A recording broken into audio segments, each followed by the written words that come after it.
Korang nak tahu tak apa yang ada dalam storage bag ni? Kalau korang nak tahu, korang tengok video ni sampai habis.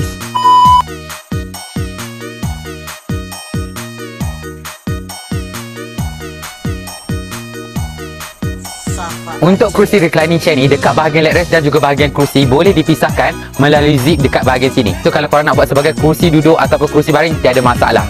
Korang beli kerusi leg rest ni, korang akan dapat sekali dengan bantal. Warna kita ada 3 warna yang korang boleh pilih tau. Kita ada warna hitam, warna kopi dan juga warna grey. Cumanya untuk warna grey ni dia ada design net macam ni, tetapi untuk warna kopi dan juga warna hitam dia full cover. Cara nak baringkan kerusi ni sangat-sangat mudah tau. Korang hanya turunkan armrest macam ni, korang tarik sahaja bahagian backrest ni ke belakang.